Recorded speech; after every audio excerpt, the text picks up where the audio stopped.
Hello, everyone, and welcome to another casual stroll through Lord of the Rings Online. My name is Matt Elliott. I go by Scenario on the message boards, and I'm a senior world designer who's been working on Lord of the Rings for many years now. And today we're continuing our series of previews for the upcoming Legacy of Morgoth expansion pack. 2 weeks ago, we did the region of Amberil.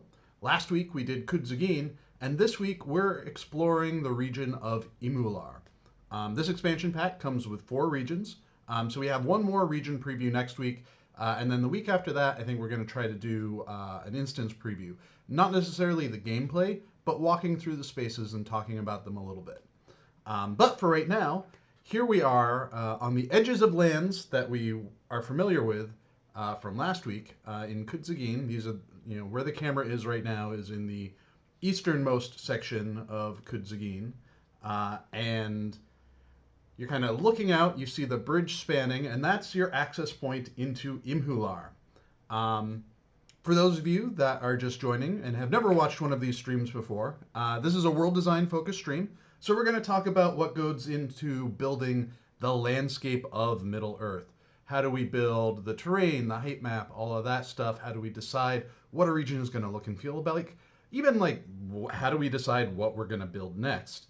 So I'll be able to answer questions about those sorts of things, as well as some stuff about housing, if you have questions about that. However, I'm not going to be answering questions in regards to, game systems. I'm not going to be answering questions about things like lag, PVMP, engineering, basically stuff that is outside of my wheelhouse. I'm not going to be able to answer questions for you. You're better off asking on the message boards or popping into a Cordovan stream when he has a guest that can answer those questions specifically. I also tend to talk a while as I'm working on this. So if you see me and I haven't had a drink in a while, please drop in the chat and let me know to take a drink of water. I got my water, I got my ginger ale, so I am good to go. So with that in mind, let's start our stroll through Imhûlar. As you can see right here, I've got I kind of got my camera detached from me, so we'll fly in a little bit. We don't usually have these controls are a little funky. They are not the usual WASD movement. They're a little bit floaty, and they're kind of meant to provide a little bit of a cinematic presentation for when we have to make trailers and whatnot. But it is not the easiest to control, so we don't typically tend to use oops. And like I said, there we go. So let's snap this onto my character, and we'll start our run across. So like I said, this area is Imhûlar. It is the third region that players will be exploring as part of the expansion pack. And Imhûlar, unlike Amberil, which is kind of this more arid farmlandy area, and Kudzagin, which is our desert and wasteland area, Amberil kind of represents a dead forest, a forlorn forest. Aspects of it are certainly healthier than others, as we'll see as we continue through here. But it is a part of the great forest that covered much of Middle Earth in ages past. Something that's really kind of interesting when thinking about the regions of Middle Earth, particularly the forested ones. You have things like the Old Forest, the Binbul Wood, the forests kind of in and around Mirkwood. You have stuff in Gondor. At one point, all of that was part of one giant forest that spanned large portions of the continent. And over time, as climate has changed and civilizations have kind of come in and left, portions of that forest have gone away. And so now you have just little like drips and draps of it kind of scattered throughout. So let's see real quick if there are any questions. So Nizume asks, is it a forest region? A little bit. Where we're walking around right now is probably the most lush part of it. It is a portion of the region that is kind of abutting the rivers and getting the benefits of being in proximity to those rivers. It's also an area that is probably in our most active development right now. As you can see here, as we wander around up in here, there aren't scene files, there aren't mixed spawns and whatnot. So this is an area that is very much in active heavy development as we speak. So there are gonna be portions of it as we run around that don't look as finished as some of the other regions that we've been into.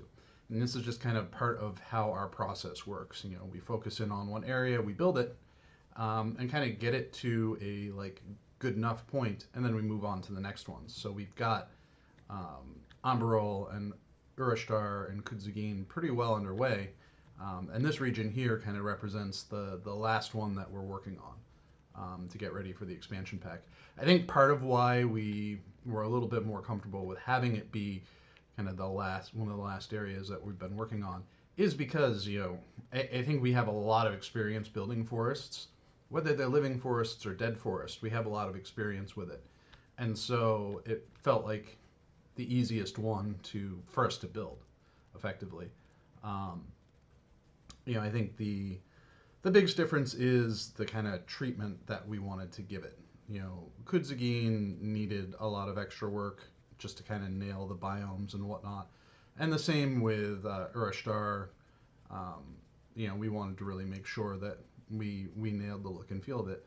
We'll look at Urashtar next week, but here in Imhûlar, we know how to build forests, so we're pretty comfortable with it. Soft Snakes GR says it looks foggy. Yeah, because the intention of Imhûlar is by and large to be this forest in decline, and in other major parts of it, a dead forest. Having fogs and mists kind of help bring some character to it. I think that was one of the things we were actually talking about yesterday, because I was doing some work on the day files for this region. One of the things that I think was important for us was Amberol and Kudzugin. We really wanted to feel like they were the big, broad, open regions, with the huge, broad sight lines and all of that. And I think with Imhûlar and with Urashtar, we wanted things to feel a little more claustrophobic. And there are a couple of different ways you can do that. With Imhûlar, that claustrophobia comes from bringing in the fog a little bit. Taking away those unrestricted views that you had before and making your experience much more focused around you and what you're seeing around you, as opposed to seeing those mountains off in the distance, right? So we're running through. There's definitely I think one of the things that's always been kind of interesting to me too is having had a break from working on Lord of the Rings and doing other jobs, and coming back and taking a look at some of the assets that have come in since then, and seeing just different trees that I hadn't previously had a chance to use before. It's interesting seeing them in place. And we also have some of the trees that were produced as part of the Corsairs of Umbar expansion pack making their way in here too. So we have this kind of interesting variety of trees that feels deciduous but also feels tropical and at sometimes arid, where it's just this mixture that I don't think we've really built forests with this kind of mixture of trees before. Soft Snake GR asks, what does your blue t-shirt say? It says, inconceivable, not capable of being imagined or grasped mentally. Not what you think it means. It was a birthday gift for me from my wife. We are both Princess Bride nerds. Let's see. Nanaris asks, is this the northeastern part of the region releasing with this expansion? No. So Imhûlar is due east of Kudzugin. So we have, and I can bring up the map real quick. So we have our 4 regions here. We have Amberol, Kudzagin, Ureshtar, and Imhûlar. Imhûlar is kind of in the southeast, whereas Kudzagin is to the west, Ureshtar is to the north, and Amberol is to the northwest.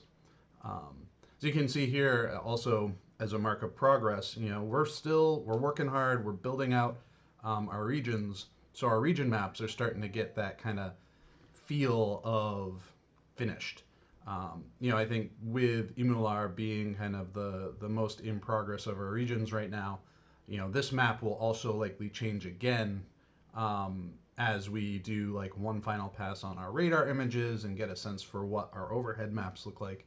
We'll pass that artwork off to our UI folks, and they'll reproduce. They'll take what we've given them and apply it to the map treatment.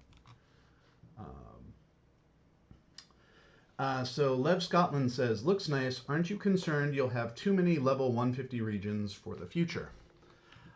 So I think one of the benefits that having a cap region beyond, the Corsairs of Umbar stuff and Catacombs is it provides options. This is one of the reasons why I have been trying to champion the concept of things like the fill in the gap regions, because having options is really, really helpful and useful for people who are wanting to play other characters. So I think us having a lot of options at 150 means that, oh, hey, you're rolling up a new character, you want to, play something different, you want to play a different class, you want to play a different race. Having the breadth of that content is helpful, because now you can kind of pick and choose, oh, well, I don't really want to do all of the shield aisles, but I can do other areas to kind of get me to that 150 point or get me into those higher area points. When we do eventually release a new level cap, that's going to be especially important, right? Because then you can decide, oh, I am 145 now. The new level cap's 160. I have options for places I can go for content, and I don't have to feel like I'm doing all of it all the same time. You'll do it probably once or twice with like a main character as you're playing through stuff that's already been released, or you're kind of like keeping up with the cap. But when it comes to creating new characters, having those options are great, because you can kind of pick and choose what you want to do, where you want to do, that sort of thing. So right now we're kind of running through the town of Urmach. Unlike most of the other regions, Imhûlar really only has a couple of spaces that are considered hubs. There are going to be a couple camps here and there, but Urmach is the main hub for the town. And there's one other space kind of further to the east that we'll run by that kind of fills that hub purpose as well. But there's not as much for hubs here specifically. In part because one of the story conceits for Imhûlar is, a lot of this property, or a lot of this territory is controlled by Ordak or other nefarious actors.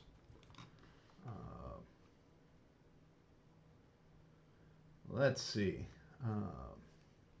Scroll through for a couple more questions while we have a good view. In distance, you can see, and let me bring up the map real quick.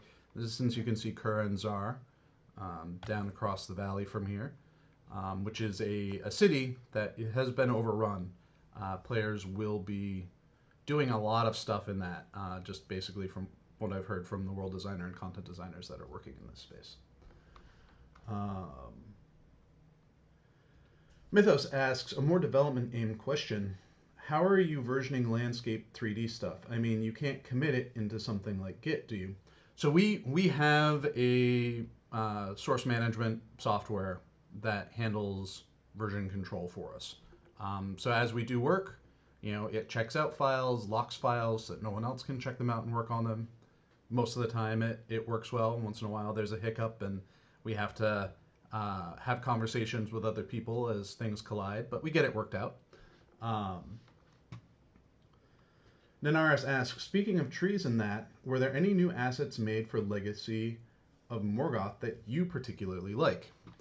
So we'll probably see some of them. I think less, not as prominent, but in most of these regions because they're kind of not used as heavily. But I'm enjoying the kind of new blocky Shagana style ruins and whatnot that we have. Like those are just, it's always fun to play with a new set.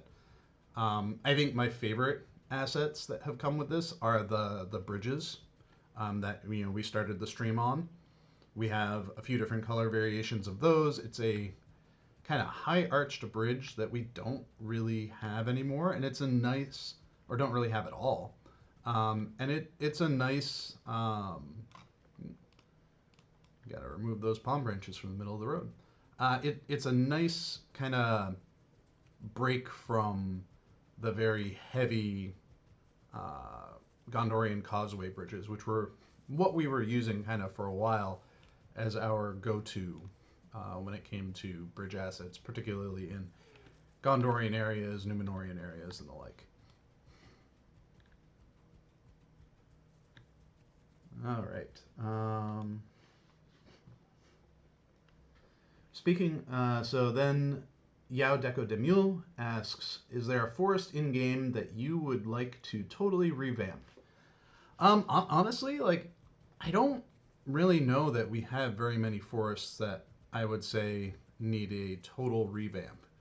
Because I think we do a pretty good job. I think there are some forests that I wouldn't mind us trying to figure out a way to better canopy them. And that can be tricky because that adds more assets to the scene and whatnot. So that's not always the ideal option. But that's kind of like how I'm feeling. Is like there are certainly some assets that I feel like are old and kind of chunky and could use a replacement. But as far as completely revamping, I don't think so. I think there's some like in North Mirkwood, Southern Mirkwood, where I feel like the trees don't cover things quite as well as they could or should. And then that goes back to the like really wanting to think about like canopies and whatnot. I think other forest things that I would like to see kind of retouched, retooled. Things like North Mirkwood is very oppressive when you're in that space. So just adjusting things like how dark it gets or the range of the light when you're in those spaces, I think is important. So here we are in the outpost of Vartulin, right? Let's see. Yes, Vartulin. This is another one of the elf groves that are scattered throughout. As you can see, it is, quite constrained compared to what it might have once been. Kind of imagining this grove having been more full and lush than it once was, with only a pocket here and there existing beyond.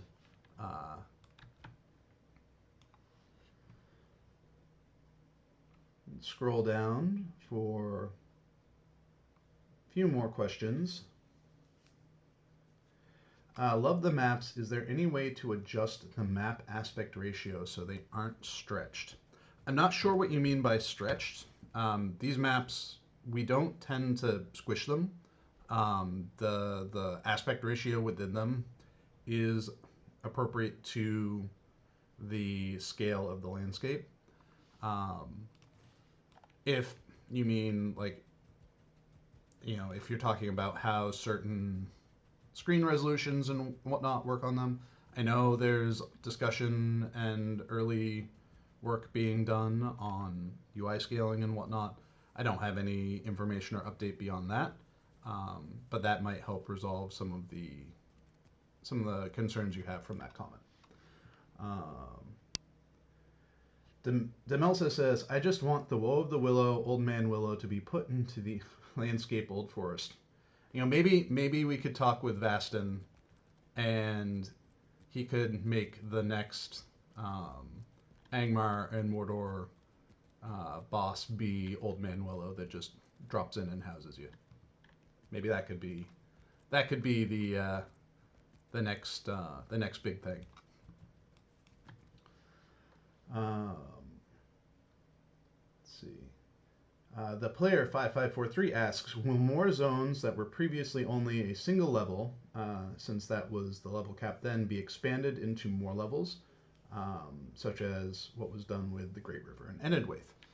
I can't speak to that. That would be kind of more of a game system decision, if we felt we needed to spread things out a little bit. But that's out of my hands. Let's see. Sawsnake GR says, please keep the new hubs minimal and don't add too many NPCs and objects in general so we don't have that much lag. So I feel like that comment is in response to the size of Umbar Baharbel, or something like Minas Tirith.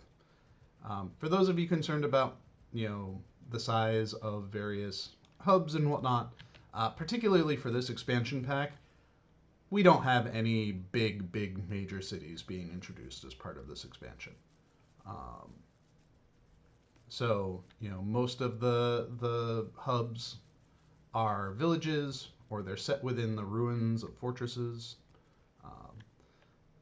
So speaking of in development, you can see here, this is the southernmost reaches of Imhûlar, and there's still work being done on the impassable, so you can see this red mark here in the distance. When we're doing development, to kind of know where the bounds of our region are going to be, we tend to paint down things like red lines to show oh, this is the boundary for the region. We'll also do the same before we've done built rivers and whatnot. We'll take basically a blue marker, a blue highlighter, and draw on our landscape where the rivers are supposed to be. And those are really helpful tools for us to determine where the beginning and ending of a region is going to be. And occasionally, little bits of red and blue make it into the maps or make it into the radar and whatnot, which I'm sure some of you have seen.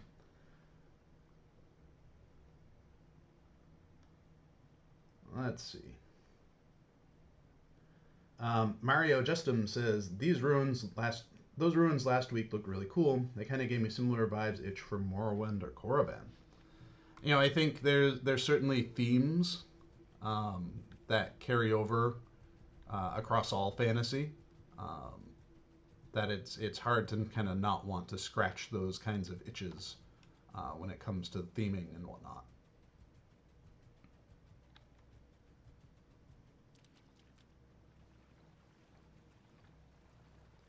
All right, let's see what other.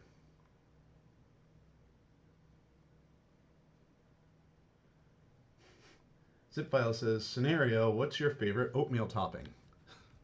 I actually don't eat much for oatmeal, but when I do, you gotta drizzle maple syrup on it. Always gotta add the maple syrup on top.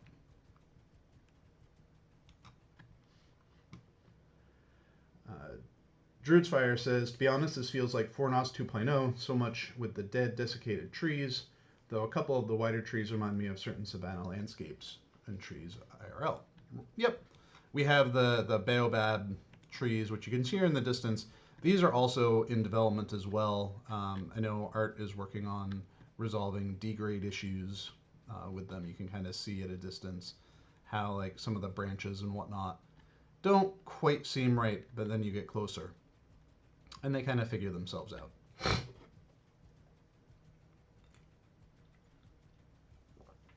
But yes, the Fornos vibes are very intentional. I think one of our kind of early game, there are two areas that just have such a moodiness to them, and it's the Barrow Downs and the Fields of Fornost. There is a level of moodiness in those areas that just feels good. It kind of puts you on edge. It makes you a little nervous and anxious, but it also looks really good. And so when we were working on the day files for this, that was one of the things that we had discussed, was wanting to kind of push towards that Fields of Fornost vibe and really get kind of the spooky forest feel, especially since, a lot of the forest is dead, so it makes sense that, spooky forest would have that kind of forlorn cloud hanging over it.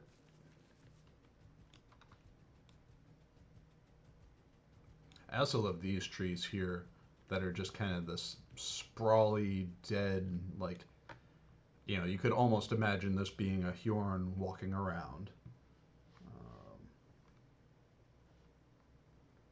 All right, a couple more questions. Let's see.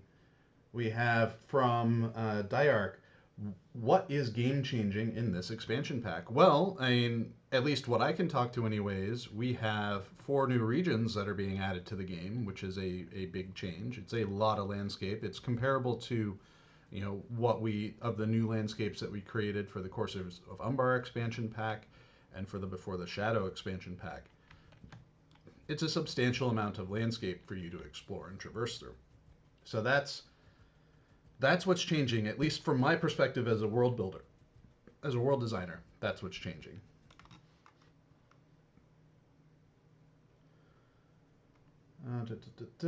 So Manad says, can you comment at this time about the size of the crypts area seen on the map? Is it comparable to the Umbar Moke, bigger or smaller?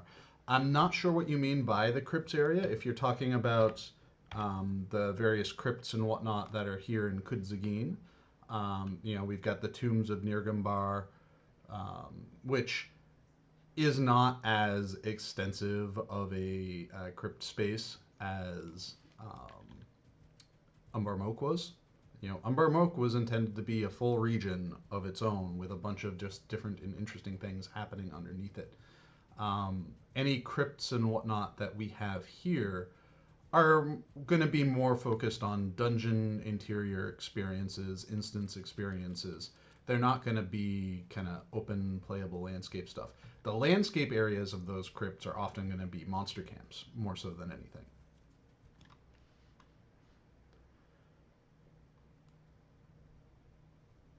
Are we going to get deadly pools of water?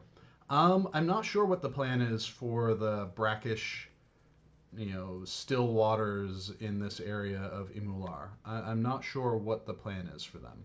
I know sometimes those waters can be,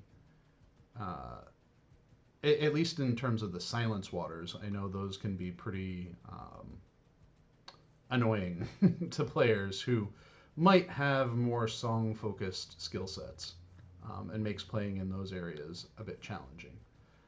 So now we've kind of worked our way around. We went to the south, so instead of kind of crisscrossing, we ended up going south down through here.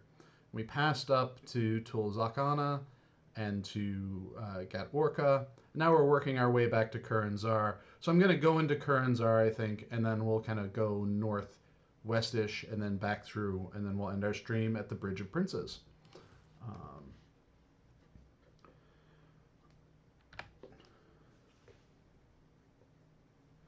So Dagger Thief says, nice, so maps and everything is there, but no beta yet. You'll have to wait to hear when we're planning to have our borers. I know that the intention is to have them happen soon, but I could not tell you specifically when to expect borers to happen. That is also not my place to announce. So any announcements for those dates, you'll want to pay attention to things like the message boards, social media posts, to kind of get that information.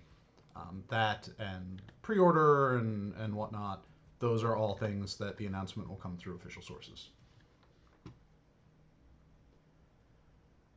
Mario Justin says, regarding region borders, how do you handle /design the inaccessible but visible background landscape? Things player can see are inaccessible regions so that you avoid emptiness in the distance. I really like the small details like the ship you can see south of Tharbad. So for in general, for distant far terrain, sometimes, like as you can see here, the fog really helps with that. And it helps obscure and allows us to not have to work as high detail as we would um, normally on landscape. I think one of the things we try to do is, we try to keep the height map as interesting as possible at a distance, but we do really reduce the amount of detail painting and scene file work that we do in the distance. So, we give an implication of, what's going on out there, but we don't really do the super fine detail work that we would in a playable space. We can actually talk and show a little bit more of that next week when we get to Urashtar, because there are aspects of that that I actually just finished up some work on that kind of lean towards that question. So maybe we put a pin on very specifically answering that question this week, and come on back next week, and I can talk to you about the work that I've been doing this past week in Urashtar.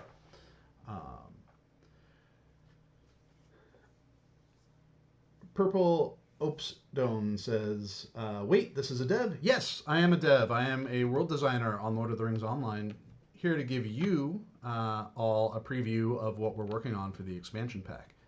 We are in Imhûlar now, the kind of dead forest region of the Valley of Ikorban. All right, so let's head on into Kuranzar now. Kind of run around and explore. I know this area was, we don't do these too often, but this area is, this whole city kind of ends up being a like major monster camp. That's at least the terminology that we used to use in the past. Years ago when we first launched the game, we kind of had this concept of like small, medium, large, major. Small, medium, large, you can kind of get a sense for what those might be.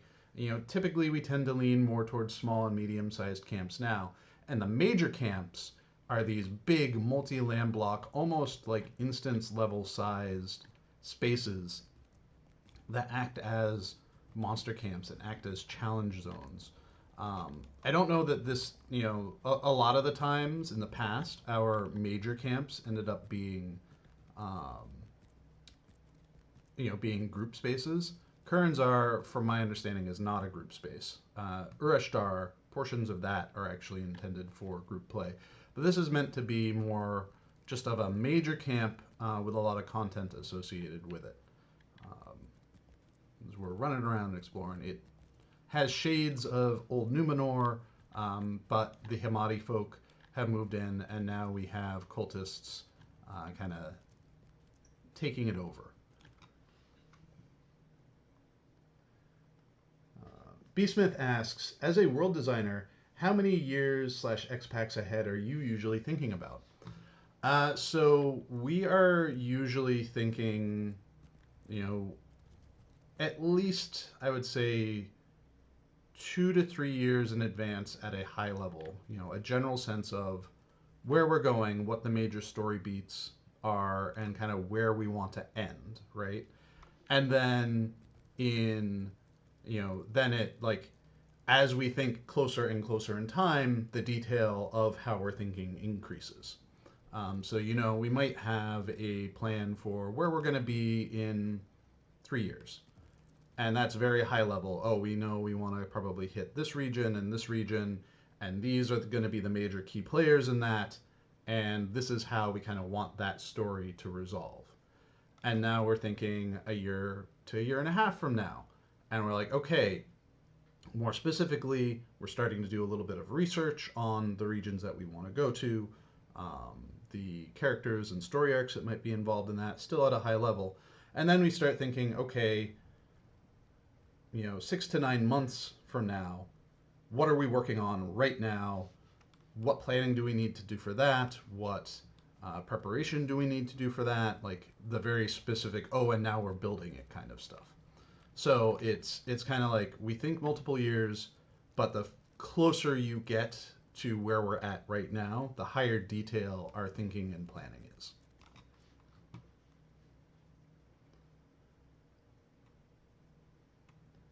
All right. Sarah Long 90 says, when you start your landscape developing process, do you start shaping an aerial view, creating a third-person view?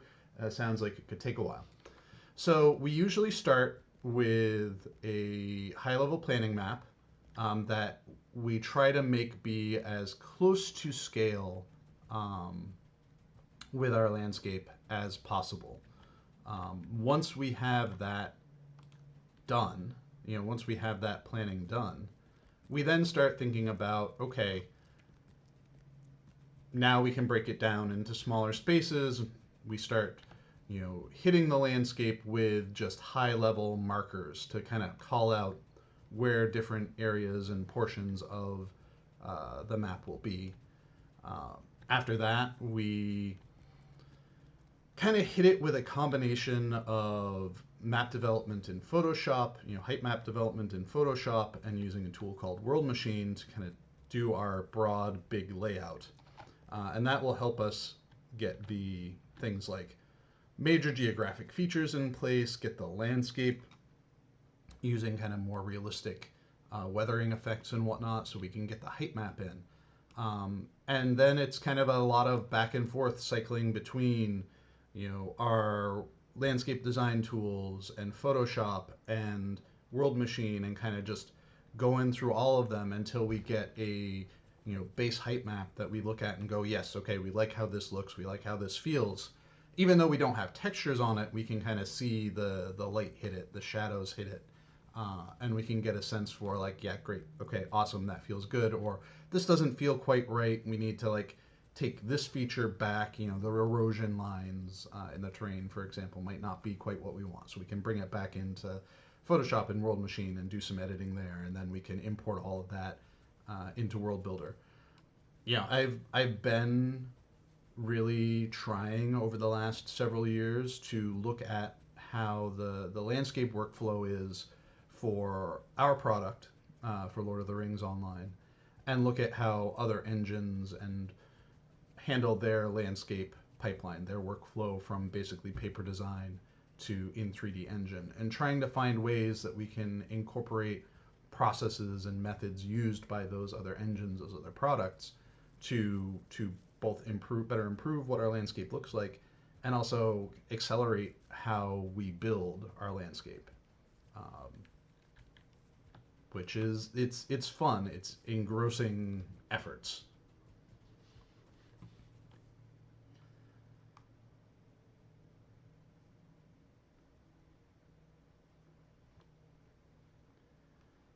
Is the texture of the flagstone here a new texture? I'm not sure, because I'm just seeing this question. I don't quite remember the context and what that's in relation to. We do have a little bit of old, a little bit of new as part of this expansion pack, so I'm sure there's some stuff that is, either upcycled or recycled texturing, and there's some stuff that's brand new texturing as well.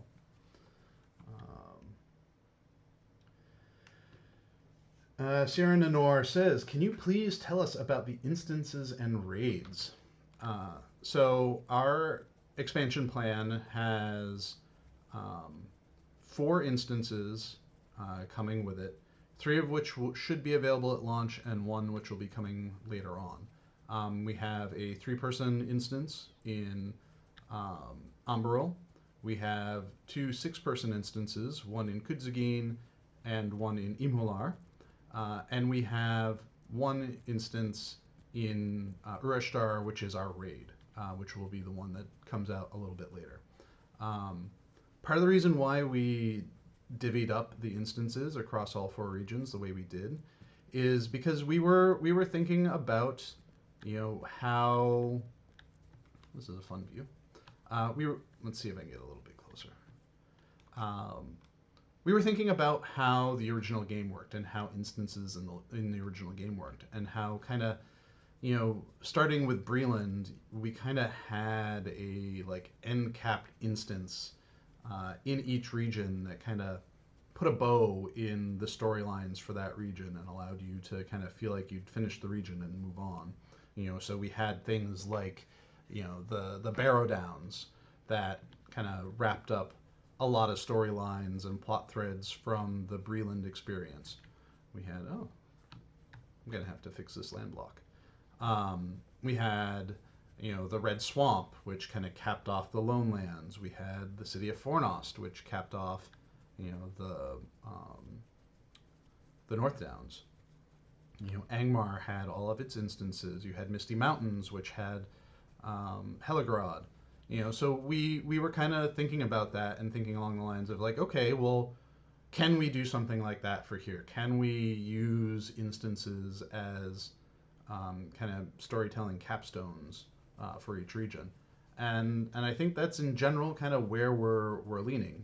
Like we want to provide that kind of similar experience where you feel like you're ending your region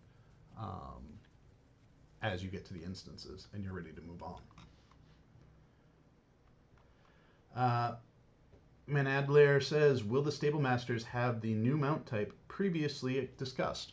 So one of the things I'm working on right now is getting the Stable Masters using a kind of Umbar Ikorbani themed set of horses.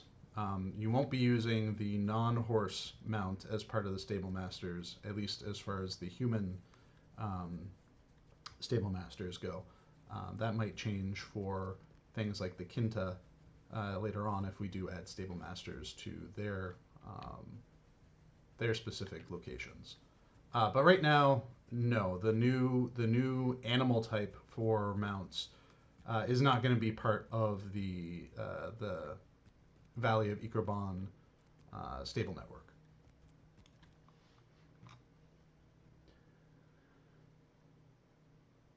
All right.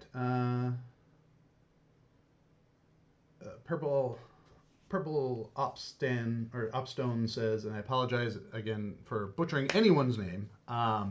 Do you have a favorite class? So my classes of choice tend to vary. When the game first started, I really loved Burglar, and Burglar was my main. Then for a while, when I came back to working on Lord of the Rings, Guardian was my main for a while because I was duoing with a friend of mine who was a runekeeper.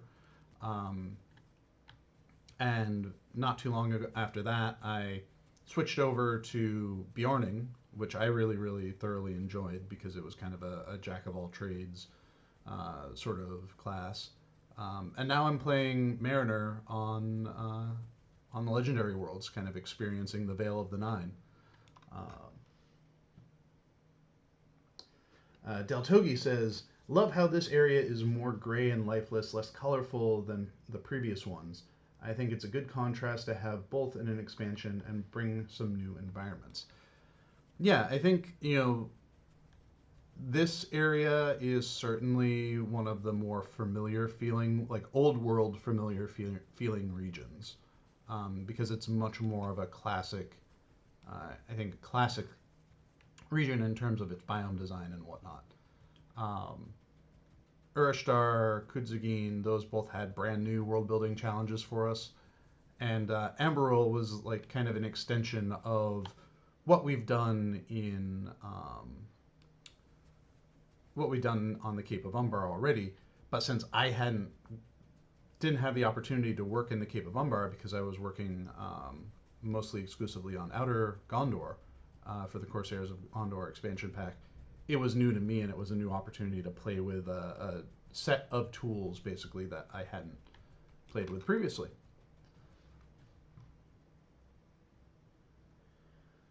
So let's see. Lev Scotland asks, how many months to create all of the landscape for an expansion like this from zero to finish? So I would say we probably hit pre-production for this particular set of landscape maybe about this time last year. We usually start pre-production for an expansion pack, the high-level conversations and planning for what's going to go into it about a year before.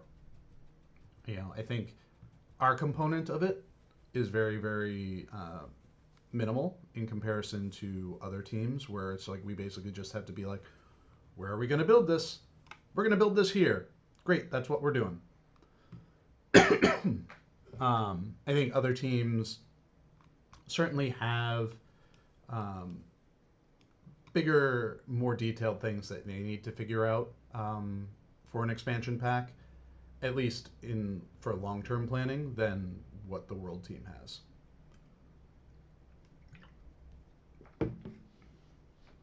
And apologize as well if I'm a little like stuffy and whatnot. I have my booster shots earlier in the week, and I'm still dragging a little bit from those. So yeah, I feel like that's that's about where we're at as far as how long it takes us to kind of go through and build everything. And that's not to say that's the only thing we're working on over the course of the year. As we're pre-production for an expansion pack, we're also in pre-production and or active development for any number of the other number of other updates that are happening throughout the year. Some of them have more need from World, some of them have less. So yeah, it varies.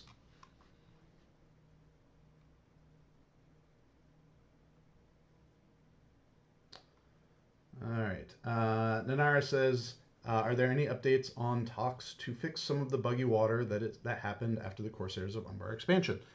For that, like with so many other things that you may think or looks like or feels like a bug, please file a bug on it through our bug system. It's not. I'm not saying this to be dismissive of anyone, but we have very full plates, and we are not always able to either remember, one player asking about a bug that needs to be fixed, or we're not able to, find the time for it immediately, and because of that, it kind of falls out of the way. Whereas if we have it in our bug system, it will eventually come to one of us, and we can eventually look at it. So I do wholeheartedly encourage people to use that system. Even though it may not be the most ideal system out there for reporting bugs, it does guarantee that bugs will get to it. Bug reports will get to us. So I'm gonna run back this way a little bit because I want to explore in here a little. I haven't actually been I haven't been to this space before, so it's interesting to turn around and check out places that you've never been in before.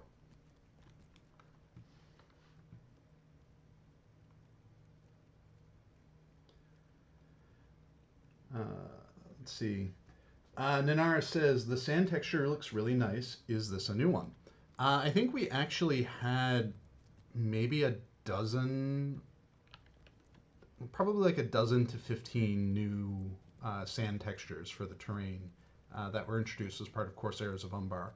And that's a lot of different textures.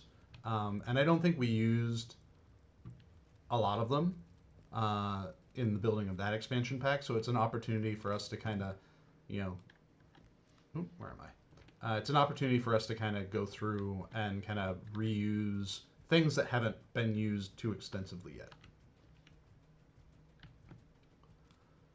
All right, well, let's start. Looks like the sun is starting to set a little bit here too, which is nice because we're getting some of the more interesting effects going on in the sky right now, which that looks great. I'm enjoying how that looks.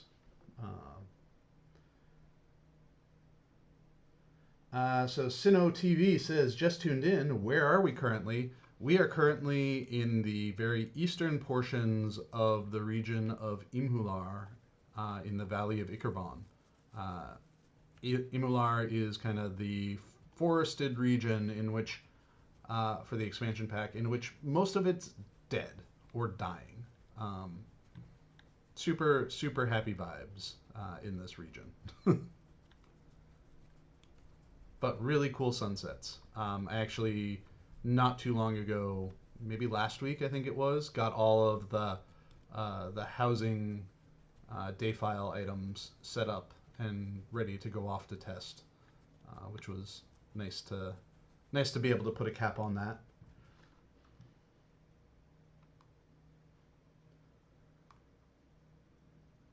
Invisible Cup says Umbar expansion is one of my favorite.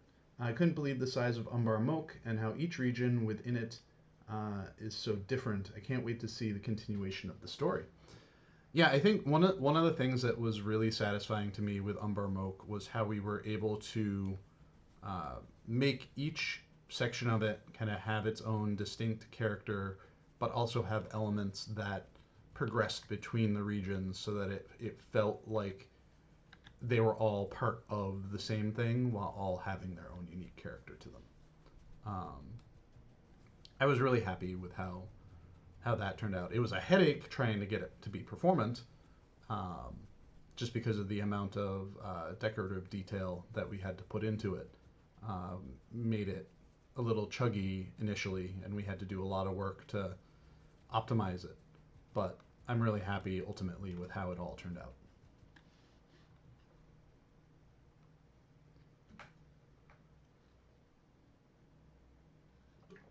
I am drinking, as I was told to. So Diark says, when you play Lotro, are you in normal mode or God mode? When I play Lotro, I play on a incognito non-admin character. Um, I really enjoy being able to actually like play the game and not feel like any sort of admin abilities are getting in the way of that. Admins are useful for testing, but if I'm going to play on a live world, I play on my own account that is not an admin account, just so that I can have an actual real play experience.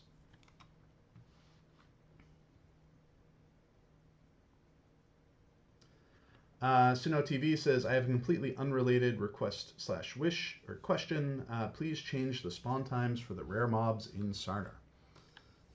The rare mobs in Sarner are a kind of sore subject for me because they were originally something that I had set up and built. I years ago, the rare monster system was something that I kind of took and ran with and tried my best to make be something interesting and compelling as just an extra surprise on the landscape, not necessarily making it something that players felt like they had to do. And then we added deeds to killing rare monsters. And I've never been a real big fan of that because it can be really frustrating to see that you have, kill all of these targets, but they only show up X amount of time. And if you get there right as someone else has found it, like you kind of lose out on it, and it's never a really feel good experience. And I would like to change those deeds into something different at some point in the future. Whether or not we'll be able to, or if it's even worth doing that, that's a different question, and that's a conversation to have with other designers to kind of see how we feel about it. I will say that with each new region that we add, I try to advocate for not putting rare targets into the deed log because very often that just means those deeds sit there. And I'd much rather, if someone's going to be deeding on something that they can reliably complete, whether it is through a number of kills or knowing like, oh, hey, if it's like a seasonal deed or something, knowing like, hey, I made this much progress, but it will be back, so I continue working on it another time, rather than kind of being at the whims of the landscape RNG and just your own time and availability to try to complete a target deed. Grodin Grodin asks, pyramids. Tell me there are pyramids against the backdrop of those red sunsets, and that would be an awesome new skybox. That would be beautiful. There are no pyramids in this region. Some things get a little zigguratty, but not a classic pyramid. We are coming very close up to the border of this region, and surprisingly, I have made it through a region with time to spare. That doesn't happen too often because even at my very non-casual casual stroll pace of Run 2.0, Um, I usually never get through a region in time. But what we can do is we'll park ourselves up here and enjoy the sunset while I answer a few more questions. This will be the kind of starting point for us next week. We'll be going into Urishtar here to the right next week. Um, but we'll hang out here. You can see Kurenzar there in the distance, which has structures in it that are in deference to Sauron and the Church of the All-Seeing Eye, or the Lidless Eye. I forget what exactly we're calling it, but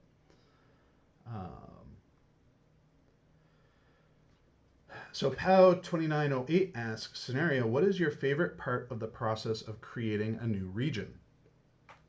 I really like the broad swath stuff. Like taking a look at the planning maps that our lead has produced and kind of taking them and using them to build the high level height map, and then using our tools to at a high level paint down our scene files and whatnot. That's really engaging for me. I kind of like that very high level stuff. My least favorite thing to do, honestly, is decorating towns. I hate decorating towns so much because you there's always this, and I run into this when I'm playing video games too, where it's just like you feel like you've spent enough time in a space and you're ready to move on. And I kind of feel like that with towns, where it's like I can get the layout down, but then like going super detailed deco always just is a little bit mind numbing for me. Um, I still do it because we want to make sure the towns look good, but it's always one of those like, can I just finish this and move on to doing like bigger, broader things? Can I finish this so I can go work on a dungeon or build, do high level painting and whatnot? Like the high level stuff just feels really good to me and I really enjoy it. So let's see if I can get up a little bit higher so we can kind of see night turn into, or day turn into night, and get the stars coming in as well.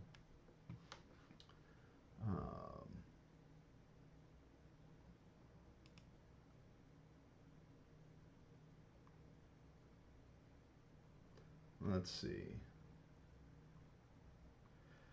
Hoyabella says, is the saying, a game goes gold, still used when a lot of games are digital? I think the phrase still comes up once in a while. Internally, we talk a lot more in terms of things like branches, release candidates, builds, and whatnot, and not necessarily specifically saying the game has gone gold, because, like you said, the terminology game has gone gold meant that your data was all done, your executables and all the data for the game are done, and they were printed onto a gold master CD, which would then be used to make all the other copies of the game or the music CD or software that was being produced.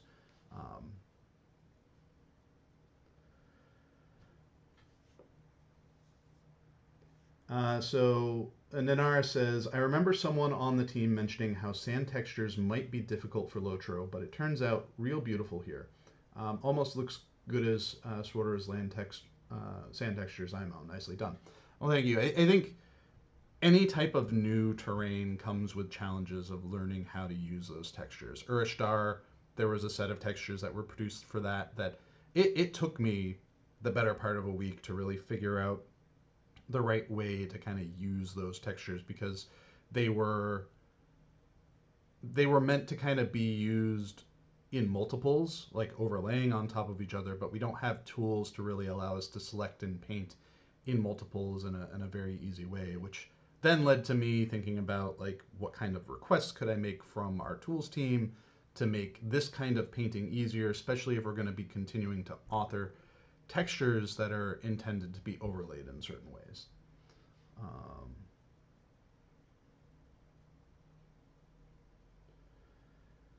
Let's see. Mario Justin says the distance vistas of all of these ruins look really pretty in the skybox. I think one of the things that's always important for us is to make sure that we have interesting silhouettes in the distance to kind of draw your eye towards something. And having, at least in an area like this where you have a very defined horizon line, having those assets in the distance, in the horizon, really, really do make them stand out and make them feel impressive. So we are almost out of time. So I'm going to wrap up a few more questions and then we'll call it a night. Druidsfire asks, "Are these the new day files you've been working on?" Yep, we're seeing them now. I very specifically added them to my data, my local data before today's stream, so that we could make sure that the new day files were in, so that I could show them off here. Yao asks, "Is it difficult to play the game you're working on? I mean, can you actually do a quest without looking at a tree and wondering if you should change that old texture?" That is definitely one of the challenges to playing a product that you work on.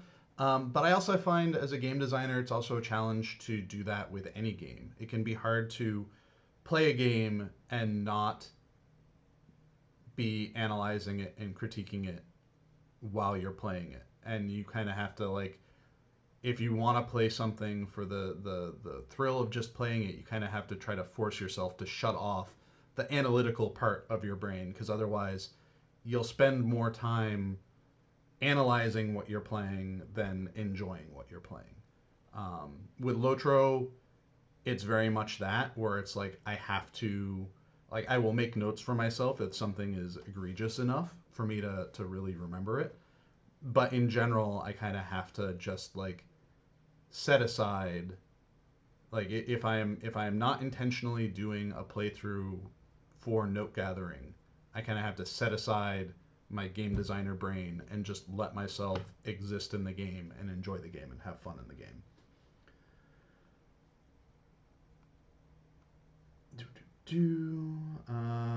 Invisible Cup says, "When is the next Cave Troll stream? Those are very enjoyable." I was actually talking with Orion about that this morning. He and I have a couple of ideas for when good timing for that would be.